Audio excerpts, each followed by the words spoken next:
Hello students, today we will continue with respiratory volumes and capacities.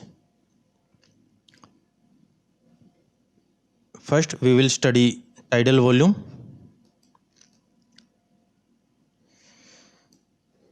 Volume of air inspired or expired during a normal respiration or normal breathing.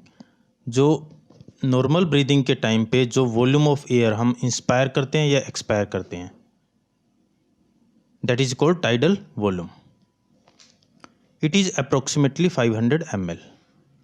That is, a healthy man can inspire or expire approximately 6000 to 8000 ml of air per minute. Our breathing rate is 12 to 16 per minute. In one breath, we inhale or exhale 500 ml. So 12 into 5 is 6000 and 16 into 5 is 8000. So we inhale or exhale approximately 6000 to 8000 ml of air. Students, जब हम resting condition में होते हैं, जब हम day to day routine activity कर रहे होते हैं, उस टाइम पे जो नॉर्मल ब्रीदिंग होती है उसमें हम ये जो रेस्टिंग टाइडल वॉल्यूम मैंने लिखा है, ये 500 ml, इस पे हम ब्रीथ करते हैं. 500 ml एयर इनहेल करते हैं, 500 ml एयर अप्रोक्सीमेटली एक्सहेल करते हैं.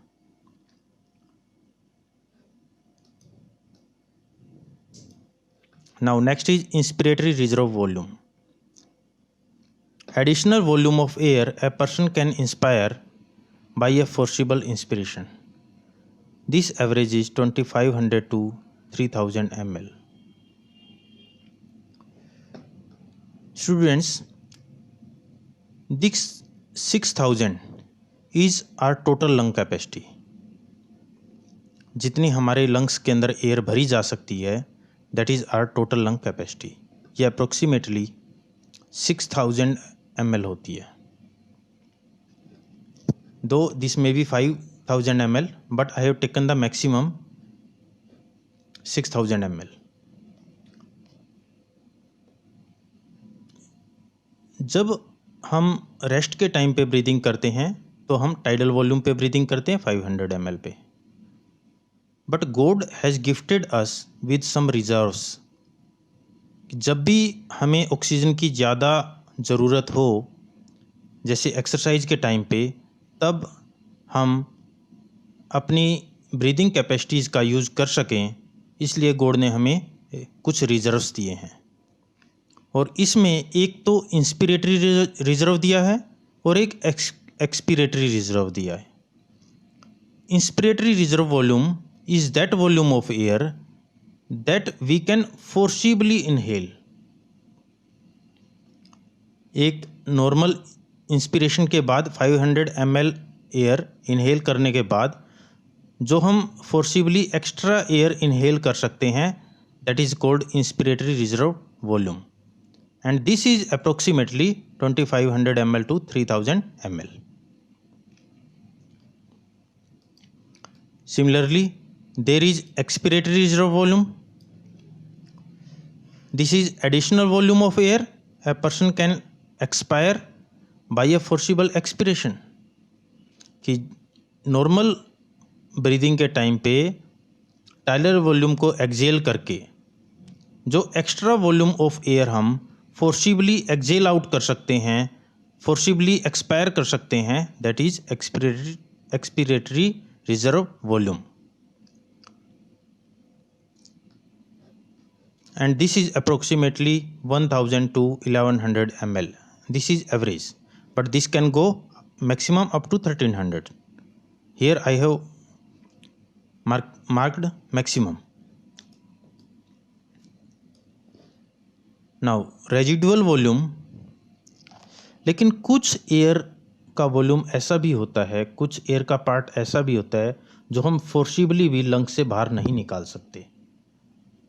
ये एयर का पार्ट लंग्स में हमेशा बना रहता है, and this volume of air which always remains in the lungs even after the forcible expiration, that is called residual volume.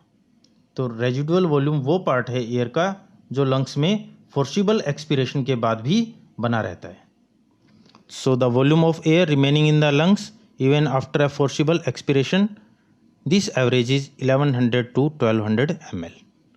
ये 1100 से 1200 ml होता है.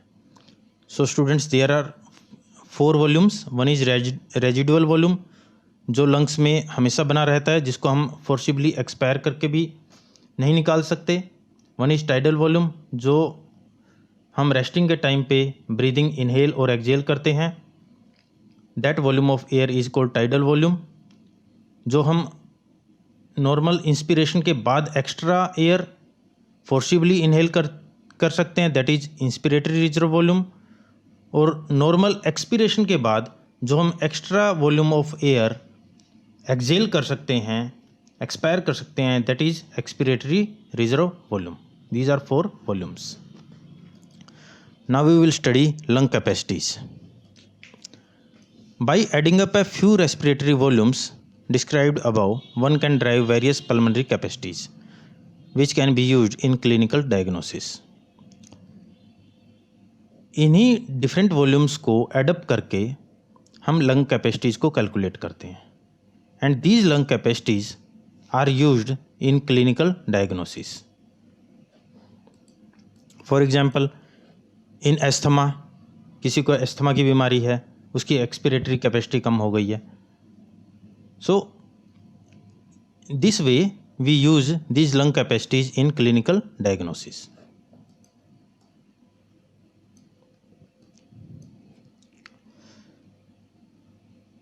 Now inspiratory capacity.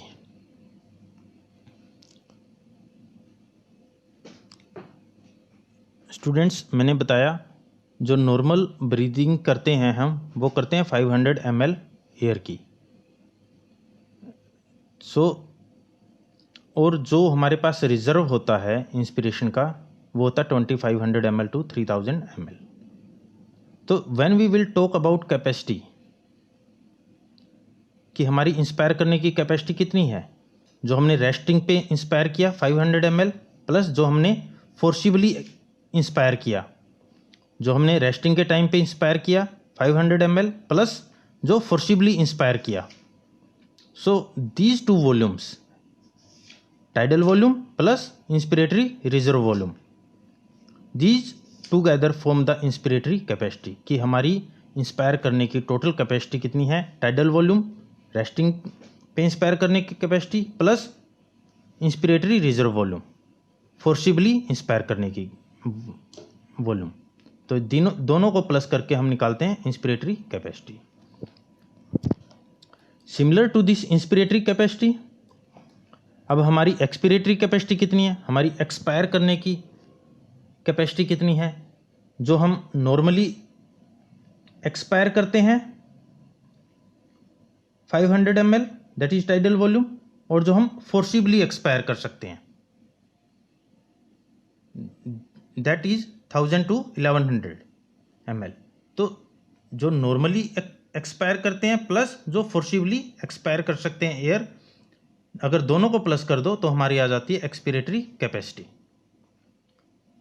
So total volume of air a person can expire after normal inspiration.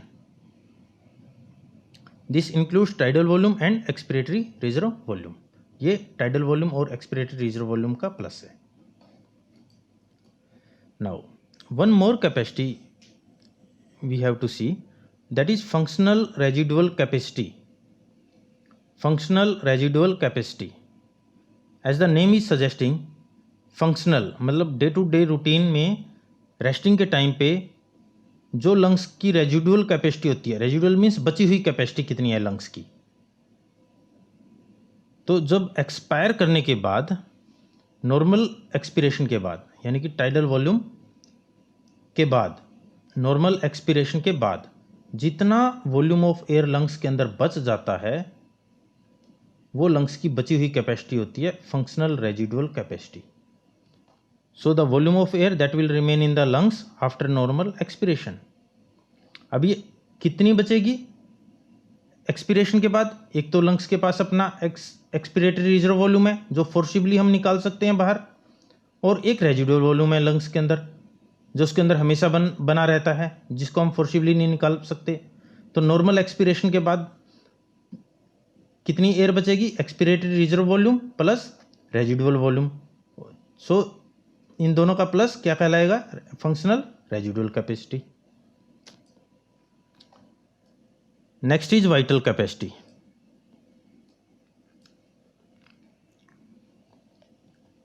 अब अगर हम forcibly expire करें, पहले forcibly expire करें, तो लंग्स के अंदर फोर्सिबली एक्सपायर करने के बाद क्या बच जाएगा? सिर्फ रेजिडुअल वॉल्यूम जो हमेशा बना रह सकता है, जिसको हम फोर्सिबली भी एक्सपायर नहीं कर सकते। अब अगर इंस्पायर करें फोर्सिबल एक्सपिरेशन के बाद अगर हम फोर्सिबल इंस्पिरेशन करें, तो जो वॉल्यूम ऑफ एयर हम ब्रीद इन करते हैं, जो वॉल्यूम ऑफ एयर हम इंस्पायर करते हैं, that is called vital capacity.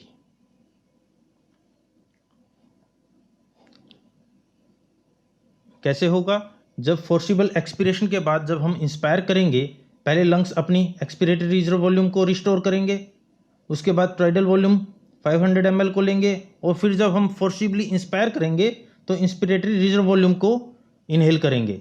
तो इन तीनों का प्लस क्या कहलाएगा? Vital capacity.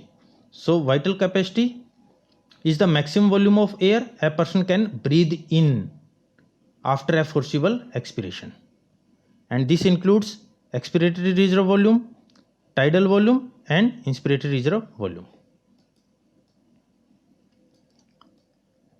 And what is total lung capacity? अगर इस वाइटल कैपेसिटी के अंदर हम रेजिडुअल वॉल्यूम जो फोर्सिबल एक्सपिरेशन के बाद भी लंग्स में रह जाती है एयर, उसको भी प्लस कर दें तो हमारी आ जाती है total lung capacity. It is the amount of air that can be filled up in the lungs after forcible inspiration। Forcible inspiration के बाद टोटल अमाउंट ऑफ एयर जो लंग्स में होती है वो कहलाती है total lung capacity. Total volume of air accommodated in the lungs at the end of forcible inspiration, and this includes residual volume, expiratory reserve volume, tidal volume and inspiratory reserve volume, or you may say vital capacity plus residual volume. Students, if you have any doubts in this topic, do mention in the comment section. We will answer you as much as possible. And if you want notes, you can download from the description box. Thank you.